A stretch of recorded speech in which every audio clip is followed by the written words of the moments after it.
عالمی امن کے لیے دنیا بھر کی نظریں اسلام آباد پر جم گئیں۔ پاکستان کی ثالثی میں امریکہ اور ایران کے براہ راست مذاکرات کی تیاریاں مکمل۔ فریقین کے درمیان بیٹھک کل ہوگی۔ امریکی نائب صدر جے ڈی وینس، نمائندہ خصوصی اسٹیو وٹکوف اور ٹرمپ کے داماد جیریڈ کشنر سمیت سینٹ کام کمانڈر بریٹ کوپر امریکی وفد میں شامل۔ ایران کی جانب سے وزیر خارجہ عباس عراقچی اور اسپیکر باقر غالباف نمائندگی کریں گے۔ دونوں وفود آج اسلام آباد پہنچیں گے۔ امریکہ ایران مذاکرات سے پہلے اسلام آباد اور راولپنڈی میں سخت سیکیورٹی انتظامات۔ Police, rangers, C D D اور انٹیلیجنس اداروں کا مشترکہ فریم ورک فعال۔ اہم ٹرانزٹ پوائنٹس، رہائشی آبادیوں اور حساس مقامات پر نگرانی سخت۔ سرچ اینڈ کامبنگ آپریشنز بھی شروع کر دیے گئے۔ وزیر اعظم شہباز شریف سے فیلڈ مارشل عاصم منیر کی ملاقات۔ خطے میں پائیدار امن کے لیے پاکستان کی ثالثی کی کوششوں کا جائزہ۔ مشرق وسطی میں کشیدہ صورتحال میں کمی پر اطمینان کا اظہار۔ فریقین پر جنگ بندی پر عمل کرنے پر زور۔ عالمی امن میں تاریخی کردار، وزیر اعظم کو عالمی رہنماؤں کے ٹیلی فون لگاتار۔ امیر قطر، بحرین کے بادشاہ، لبنانی وزیر اعظم، آسٹریا کے چانسلر اور اٹلی کی وزیر اعظم کا رابطہ۔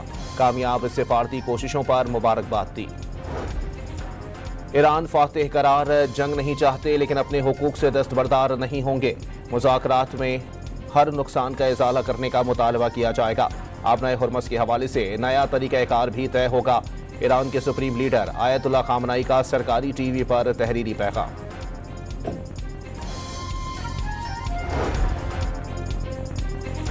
ٹرمپ کا ایران کے اطراف عسکری طاقت برقرار رکھنے کا حکم۔ امریکی جہاز اور فوجی اہلکار ایران کے قریب موجود رہیں گے۔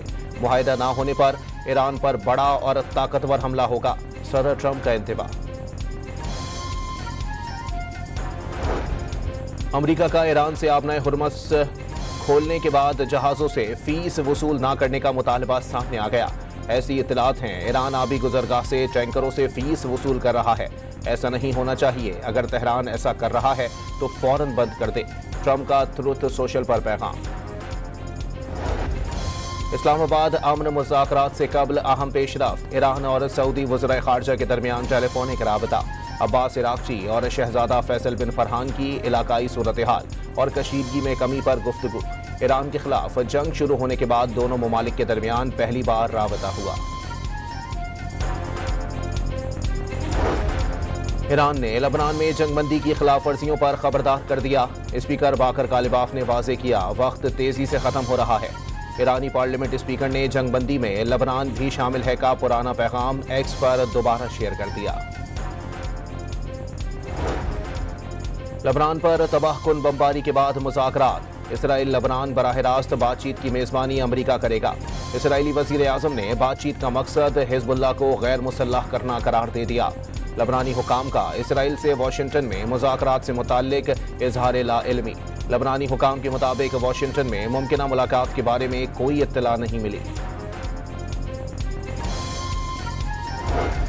اسرائیل نے سرحدیں مزید بڑھانے کا اعلان کر دیا۔ صہیونی وزیر خزانہ کے مطابق غزہ، لبنان اور شام میں جنگ کے بعد سیاسی اقدامات کے ذریعے سرحدوں کو وسعت دی جائے گی۔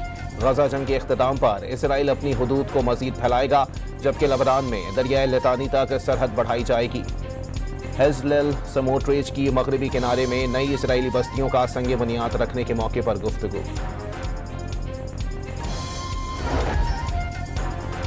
پاکستان اور جرمنی کا لبنان پر اسرائیلی حملوں پر اظہار تشویش۔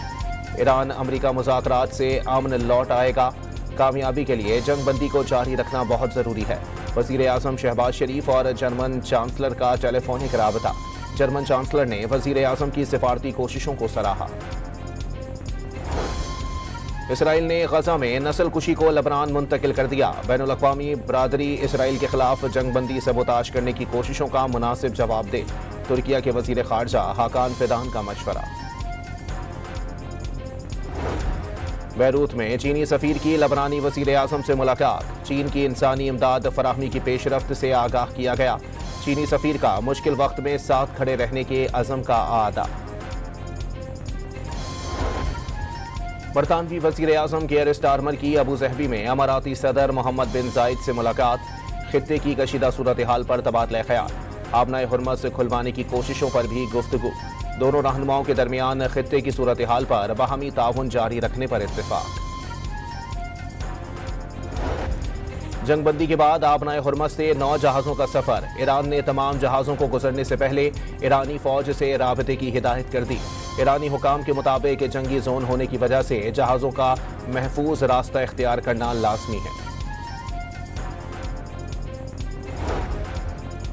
سیکریٹری جنرل اقوام متحدہ کے خصوصی نمائندے کی تہران میں ایران کے نائب وزیر خارجہ سے ملاقات۔ امن کوششوں پر تبادلہ خیال۔ جین آرنلٹ ایران میں ہلال احمر کے نمائندوں سے بھی ملے۔ بمباری سے تباہ علاقوں کا بھی دورہ۔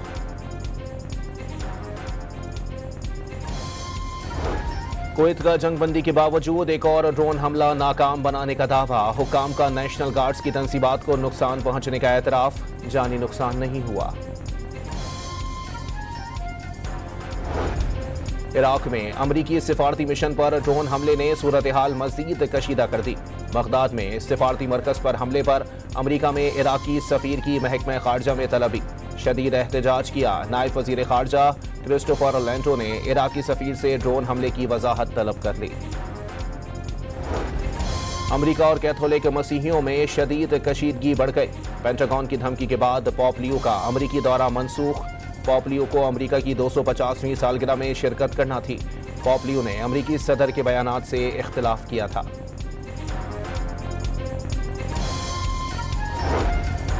امریکہ کی خاتون اول میلانیا ٹرمپ نے جنسی مجرم جیفری ایپسٹن سے تعلقات کی تردید کر دی۔ ڈونلڈ ٹرمپ کے ساتھ ہی ایسی پارٹیوں میں شرکت کی جس میں ایپسٹن شریک تھے۔ ایپسٹن کے ساتھ میکس ویل سے تعلق بھی واجبی سا تھا۔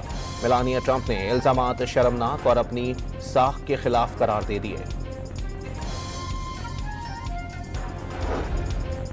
بزرگ سیاستدان اور سابق گورنر پنجاب سردار ذوالفقار خان کھوسا 90 برس کی عمر میں انتقال کر گئے۔ اسپیکر ایاز صادق کے چیئرمین سینٹ یوسف رضا گیلانی اور وزیر اعلیٰ بلوچستان کا اظہار تعزیت۔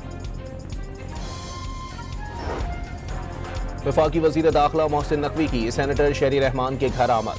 بیٹی کے انتقال پر اظہار تعزیت کیا۔ Karachi institute of heart disease میں ڈاکٹر کی ڈائریکٹر اور عملے سے بدتمیزی۔ ترجمان کے مطابق ڈائریکٹر رفعت سلطانہ وفد کو تنخواہ روکے جانے پر بریفنگ دے رہی تھیں۔ اس دوران گھوسٹ ملازم ڈاکٹر کمال ناصر نے تنخواہ روکنے پر بدتمیزی کی اور شور شرابہ کیا۔ اور پی ایس ایل کے میچ میں اسلام آباد یونائیٹڈ نے لاہور قلندرز کو 9 وکٹوں سے ہرا دیا۔ لاہور کا 100 رنز کا ہدف اسلام آباد نے بآسانی 58 گیندیں پہلے ہی حاصل کر لیا۔ دوسرے میچ میں پشاور زلمی نے کراچی کنگز کو بآسانی ہرا دیا۔ کراچی کی ٹیم 246 رنز ہدف کے تعاقب میں 87 رنز پر ڈھیر۔